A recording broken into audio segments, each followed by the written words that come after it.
Welcome to the NASIG 2020 session, Bridging the Public Services and Technical Services Divide, hosting a librarian sabbatical, presented by Mary Agard, Pamela Kindleberger, and Marlene Hoybor from Boise State University. Please refer to SCED for a complete biography of the speakers. Please also participate in our online forum, which can be located at the NASIG website with questions or comments about this session.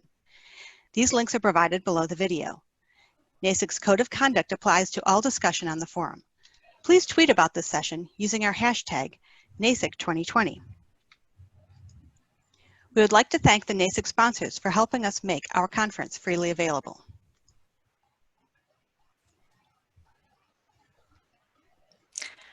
All right, thank you. Thanks everyone for joining us, and we're excited to be able to talk to you today. We're going to go ahead and get started. We'll do an introduction here in a second, so I'm going to start sharing our slides with you.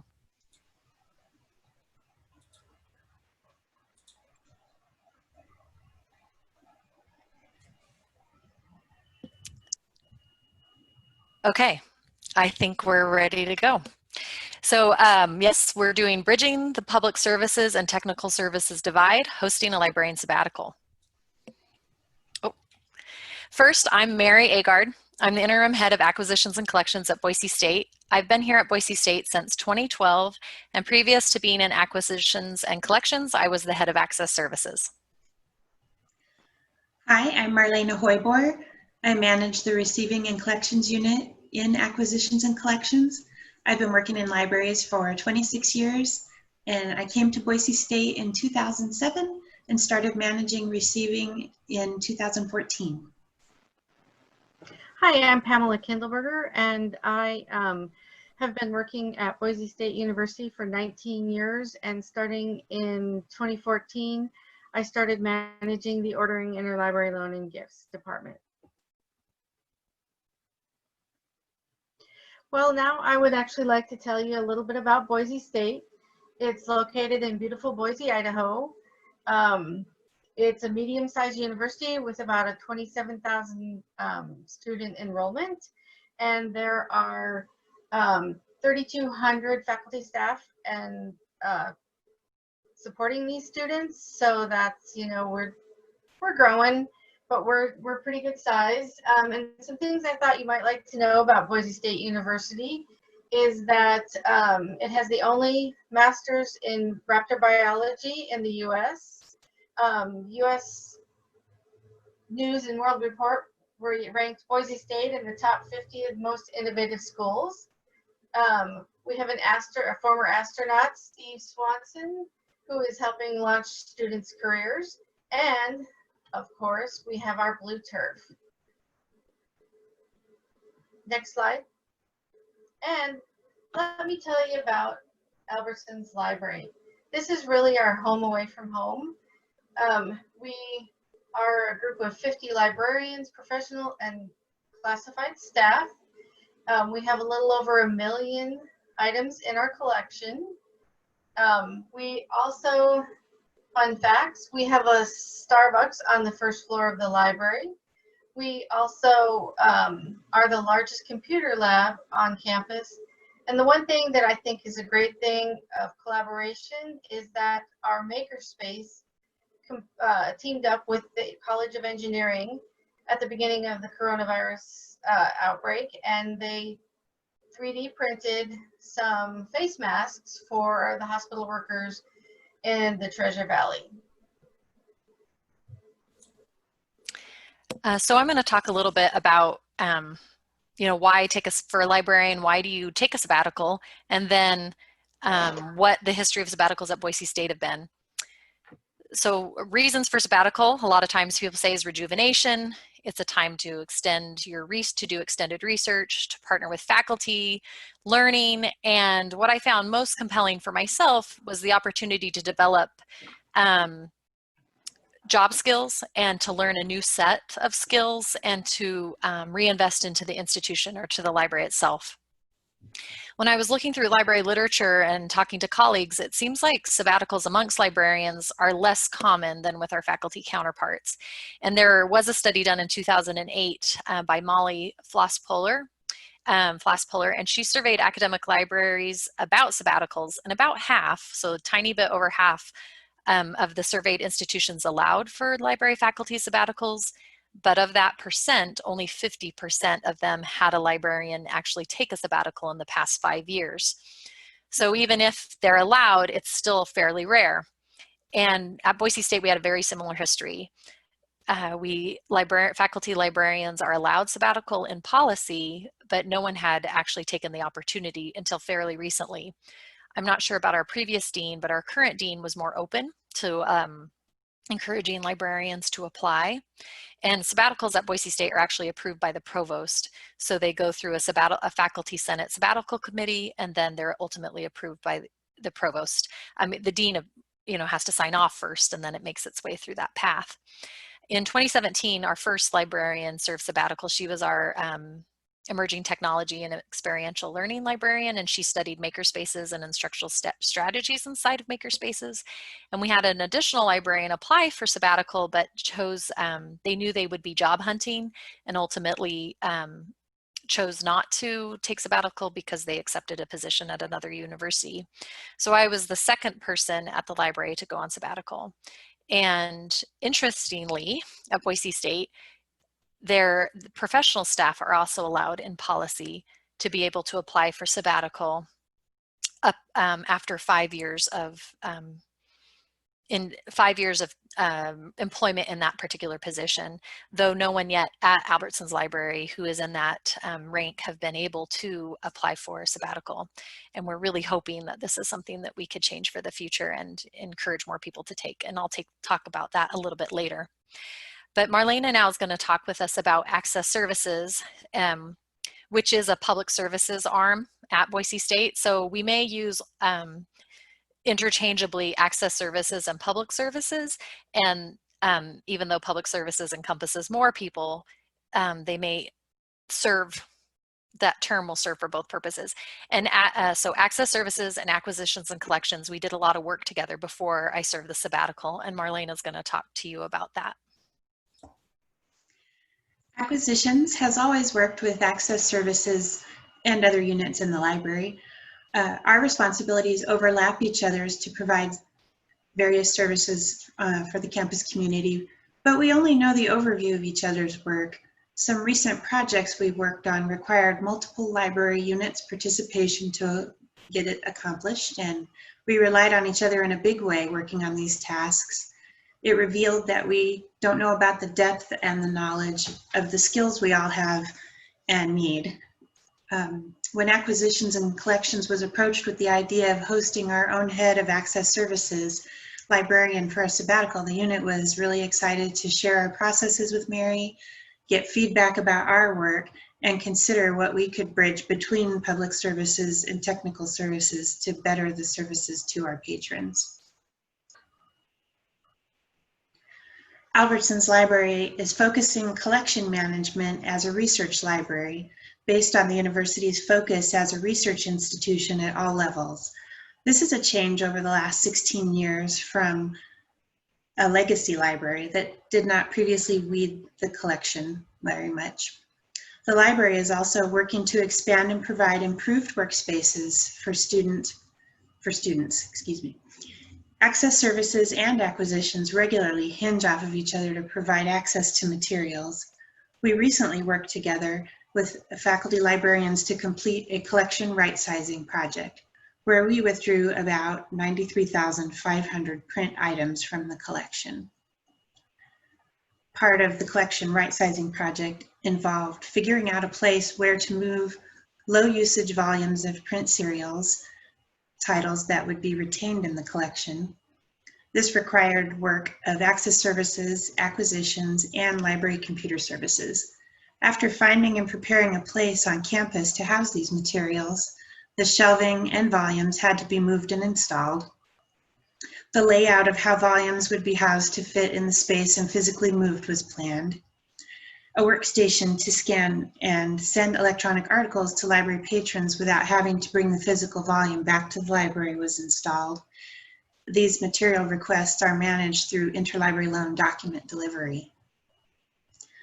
Some of our daily work together is providing document delivery and obtaining materials for course reserves. Acquisitions and collections, which includes interlibrary loan, works with access services to gather citation information, copyright, licensing, and any associated costs. After articles and chapters are purchased, they're delivered electronically. The two units also communicate with campus faculty to order, catalog, and send notifications about titles requested for course reserves. Both units make sure the resources are accurately displayed in the library catalog and made available for students as quickly as possible. So as we move closer to deciding to do this, as I conceived of the possibility of applying for sabbatical, a few issues were brought to the forefront. First, Access Services staff were increasingly the staff responsible for answering most general reference questions. Though the library maintains a separate reference desk, Access Services staff partner with the reference desk staff to answer chat and email questions all hours the building is open. And they would handle questions for any time the reference desk was not staffed. Working with public services staff and seeing the complexity of how electronic resources are displayed in our discovery systems and accessed by patrons, I realized we needed more training in electronic resources, learning how to troubleshoot, and a deeper understanding of our resources. With decreasing use of our print and physical collections, Access Services staff needed to develop their skills to get patrons to our digital collections. We knew how to find a book on a shelf. We knew how that operated, but finding an ebook or finding a streaming video and then understanding its rights, how long it can be downloaded, the different platforms, there was more opportunity to develop skills and training in those areas for sure. Second, the head of acquisitions and collections mentioned that she was close to retirement. Her name is Nancy Rosenheim, and she wanted to make sure the unit was in a position to move forward and resourced to continue to do the excellent work the unit had been doing. I had shown a lot of interest in the work of the unit and had great experiences working on the projects that Marlena described earlier. I was very eager to learn about acquisitions, and Nancy mentored me and encouraged me to learn all that I could. She really brought me under her wing, and without her, this whole project would not have been possible. She was open to having a person be there and to share her knowledge and to try to understand the processes that are technical and hard part of acquisitions and collections. And I had almost no barely any acquisitions experience. And so I was kind of a complete new person to this process. And without her, this would never have been possible. Hosting an intern, or a sabbatical. So I also kind of call my sabbatical an internship because it very much felt that. Requires time and effort of acquisitions and collection staff.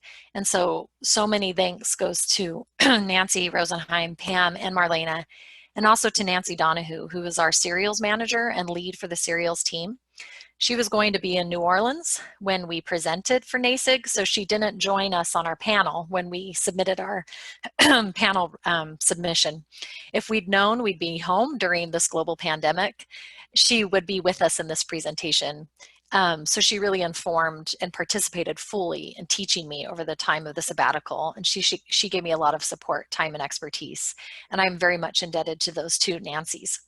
So next, Pam and Marlena will share their perspectives about having a long-term house guest and how they opened their doors to my learning. So once we found out that Mary was going to be doing a sabbatical with us, I started meeting with my team to talk about the skills and competencies that we really wanted to share with her. We also talked about the questions that she was going to ask. She had been asking ahead of time, such as, how do you do your job? What do you need to do your job? And what do you like best about your job? And so through that came next slide, which is kind of what we did. So everyone knows that interlibrary loan, ordering, and gifts, everybody pretty much knows how those work. But the thing about it is that each task has very complicated and technical things that we do, and we were struggling with how do you teach somebody who has never done those things at a very basic level so that we don't get frustrated and they don't get frustrated. I started working with Mary by giving her the bigger picture overview of the ordering interlibrary loan and gifts. What we had done was we actually broke it down so that Mary would spend a certain amount of time. We talk about ordering interlibrary loan and gifts, and she did the same with Marlena's team and with Nancy's team so that she wasn't doing the same thing all the time. Then she sat with the team members and they went through her with all the fine details, which I think was helpful for everyone. I think the one project that I worked with Mary on that I have a passion about is the university instituted a new process called the Software and Accessibility Review Board. It means that we actually have to send every electronic resource or any new software through a university process to make sure that it meets their requirements before we can purchase or renew. So Mary and I worked on that a lot together, and one thing that came out of that was an EEAAP, and if you don't happen to know that wonderful piece of lingo, it means Equally Effective Alternative Access Plan, and it means that we are creating a document that lets our patrons know that we are actually going to go the extra mile to get them the materials that they need to access our materials and for research or for coursework. Next slide. What I learned out of this was that we really need a glossary of terminology. While we work in the same building, we don't always use the same terms. Or I think Marlena touched on this a little bit earlier. While we use the same different terms, they mostly may mean the same thing, but we don't know that. So a terminology guide would be great. We need to add more pictures for all of our procedures just because we understand everything we do and we don't need them, but somebody coming from the outside really needs those to be able to learn.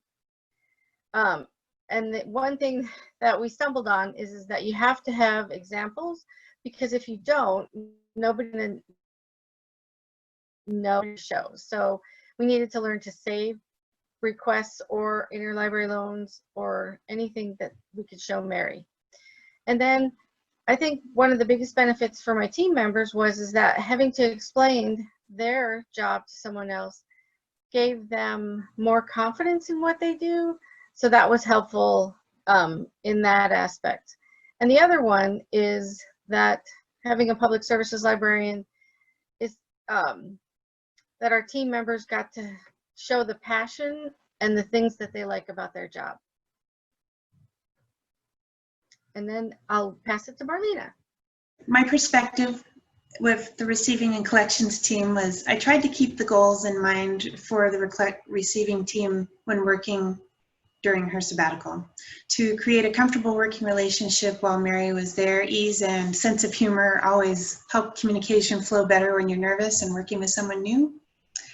Since times with Mary were short, I tried to plan with the receiving staff what tasks to work on with Mary. This depended, of course, on what materials were on hand and what kinds of requests were received during her scheduled times. We had to realize that we were not going to be able to show every aspect of the position's responsibilities. The time went really fast. And our process for working with Mary was she scheduled time with each person individually. They explained the scope of their responsibilities and went through the workflow happening that day. They showed her an overview of all duties they could perform depending on what work or materials were available. And the receiving staff talked through other tasks they were not able to demonstrate and showed Mary some of their procedures. We explained how staff in receiving overlapping with ordering interlibrary loan serials in the cataloging unit. We compared the use of our mutual software between the units, for example, our library ILS. We thought we navigated and used it in the same ways, but found some interesting differences. Mary saw similarities of work and processes between access services and acquisitions. One example we identified are similar or duplicate processes of quality control verification that both units do. My realizations after we finished our time with Mary was, I noticed, as Pam did, talking about workflow is really difficult with different sets of terms and vocabulary. It seemed like we could all have the same jargon, but we discovered we do not. Discussing work reinforces knowledge learned. It was great for the receiving staff to demonstrate and teach their area of expertise to Mary. It helps understand the whole process instead of just doing the steps to complete a task. Depth of understanding creates an ability to troubleshoot problems, which is a frequent need of receiving and collection staff. It was difficult to teach many tasks in a short period of time. It was really valuable working with Mary. I learned some of how our work was viewed outside of the unit, which I hope will create opportunities to improve how we communicate with other units in the library in the future. And I'm really excited to use Mary's questions and ideas to become a better trainer. Thanks, Marlena. So I, like Pam and Marlena described, without them, I mean, and Nancy's support, none of this would be possible. And for the library administration at our university to allow me to do a project that was internal. At first, they thought that was kind of weird. You know, why would you want to do a sabbatical in your own library? And I'll talk about that a little bit. But without their support, this wouldn't have been possible. One of the great things was I had the opportunity to learn from seasoned acquisitions and serials professionals to complete this experience. Being able to have that kind of access and being able to actually just be like a fly on the wall. I was present and got to see how things were happening, and they allowed me to come to their meetings and to just listen in. Like I came to the meetings with the cataloging team and with special collections and archives, and I just got to see how interoperable the different teams were, and how crucial communication between the groups was. And they had a really good thing going. They have the team had a manager's team with the head of the unit plus the sub-unit managers, and it was really great to see how functional the team worked and to see really good teamwork in general. So if you're hoping to do something similar, like if you're a librarian who is has the ability to apply for sabbatical, or if you are a unit head or a associate dean or somebody who's in a position to encourage or to support somebody to go on a sabbatical, I've got a few ideas. I've got lots of ideas, but to share with you today, one is obviously to establish structure. Decide how you want your days and your weeks to look. At Boise State, a librarian or any faculty member is allowed, it used to be kind of a semester, so it's about half a year. So you get a 6-month sabbatical at 100% pay, or a year sabbatical at a 12-month sabbatical at 50% pay. Pretty much, you know, for the librarians, we've only ever picked the half of year sabbatical because of, I mean, money. But you think a half a year, you think 5 months or 6 months is a long amount of time, and it really isn't. So trying to understand how you think you want your days and weeks to look are really important. And then an essential component of that is to establish boundaries. Boundaries are super important, especially if you are interning in your own library or staying in your own library, or even if you're a bigger place where you have multiple libraries inside your institution. It's still, you're going to be on your same email, you're going to be part of that same ecosystem. So finding out the way to communicate and the way to establish those boundaries for you to be successful, to have the time you need to learn, is super important. I was very lucky in that the circulation manager in Access Services accepted the responsibility to manage the team in my absence, and the Access Services staff members were wonderful in giving me the space to have an effective sabbatical. I really was divorced from the work of the library in general. I got off all the mailing lists. I was off all of the library-wide emails, and I had a pause in my service commitments and a pause in my university service commitments, and I was really allowed to just be free to learn, and it was definitely a privilege.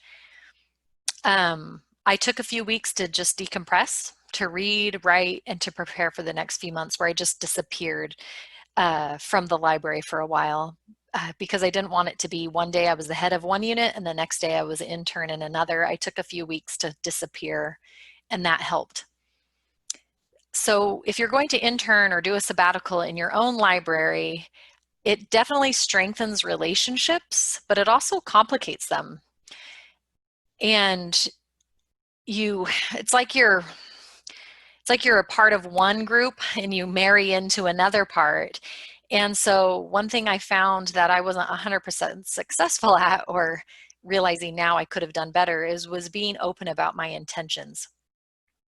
I knew the head of the unit of acquisitions and collections would be retiring, and I also knew I wanted to move to a different type of librarianship. I had some personal work goals, and I had some personal goals about what I wanted to achieve as a librarian, and this like matched up perfectly. And I hoped I'd be able to develop competencies to be useful in acquisitions and collections in case I had that opportunity, though it wasn't always a given that I'd be able to work more with that unit post-sabbatical. That was my desire. I wanted to be able to continue to work with acquisitions and collections, but it wasn't that wasn't explicit at the beginning of the sabbatical. But quite frankly, it was a bit like that distracted boyfriend meme. You know, the meme where it has the man holding the hand of the girl and he's turning his back and he's looking at the other person. And so it was like me holding the hand of Access Services, like looking at how attractive acquisitions and collections looks.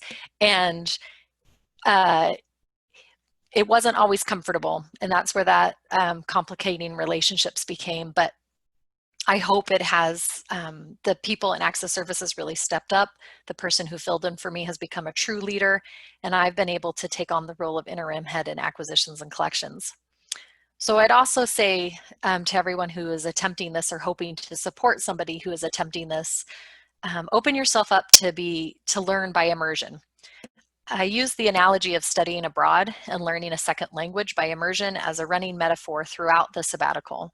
The work of acquisitions is different. If you've been a public services librarian and you haven't been exposed to the workflow of purchasing and of managing links and electronic resources management and usage data, it's just really different. There's new terms, there's new workflows, tools, and priorities. At the time, I'm kind of embarrassed about this. I didn't even know what a firm order meant. I had to ask, I'm like, what's a firm order? Maybe I knew it at one time, but I totally had forgotten. So I had a lot to learn. And the first month or so, I felt really confused, underwater, and very inadequate. It was humbling when you went from some place where you felt completely in control and you knew everything about your area of librarianship to an area where I was just a complete beginner. And after a month or so, everything started to make more sense, and I felt I could converse a little more fluently with my colleagues. So I found that there were just so many benefits of exposing, by exposing traditional public services staff to the workflow and complex work environment of technical services, you really help bridge that divide, and you help open and understand how the two groups could really work together to provide better services to our patrons. There were a lot of commonalities, redundancies, and opportunities for deeper collaboration. There is so much value in public services staff learning the full life cycle of resources, particularly electronic resources. And by understanding how e-resources are managed, public services staff are better equipped to help patrons. So there's some things we learned that we wanted to continue to. I was lucky enough to get the opportunity to stay in acquisitions and collections post-sabbatical, and it's been just a great opportunity. And of course, so my sabbatical ended at the end of December, beginning of January. The head of the unit retired January, I think, 14th, 15th. And then 2 months later, COVID-19 and the coronavirus wreaked havoc across our campus and campuses across the world. And without Pam, Marlena, Nancy, and the whole team of acquisitions and collections, I mean, we were really lucky to be in a place where we could work together, and their strong leadership kept the unit going. And because of that sabbatical, because of being able to learn from that unit, we really kind of kept things going. So some of the things that we thought were really important to continue and what we want to do in the future for our team is, and things that we learned from that sharing of expertise back and forth from each of us, was we wanted to continue to develop workshops and learning opportunities for library staff and librarians in particular. And we're working on developing workshops to teach librarians and library staff about electronic resources, acquisitions workflows, and this is a direct result of that learning that happened and the share and transmission of knowledge during the sabbatical. Some other things that we think are really important that could share for all libraries are there's different ways in which we'd like to find for library staff to have these other kinds of opportunities for learning. So exploring micro sabbaticals or concentrated periods of learning for unit employees. So library administrations will need creative ways to develop talent. It is becoming challenging to find skilled employees, and with the restrictions that COVID-19 and our reductions in budget that's going to bring, institutions may not be able to hire different types of employees, or we may not be able to pay for travel and costly professional development.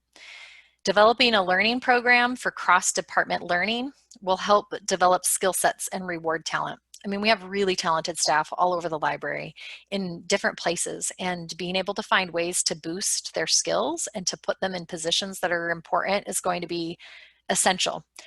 So for example, like if you had, let's say you had a 2-week learning experience or a 1-month learning experience that you were able to offer to staff of all different classifications across your library.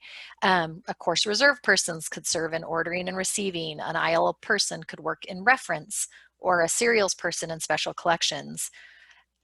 Or you'd have individuals to learn new skills in emerging and critical areas like open access, open educational resources, digital collections, or electronic resources management. Even though a sabbatical is a very defined and codified way of having somebody have this kind of learning experience, I think there's ways in which library administrations and libraries could develop kind of these micro learning opportunities for staff across the library to be able to serve in different units to develop those skills. So that's a little bit about our experience. I mean, there's lots and lots we could share in different parts of perspectives, but we've been really happy and glad that we could talk to you today. Pam and Marlena may have something that they'd like to share as well, but here's our contact information. It'll also be in Schedule. We'll be looking at the forums. If there's anything that you can ask us, please reach out. We'd be happy to do it. I'm going to stop sharing the screen so you can see us again. And let's see. There we are. And if you guys want to unmute, and if anybody would like to say goodbye, I'm really grateful for this opportunity. Thank you for having us. It was a really interesting topic to present.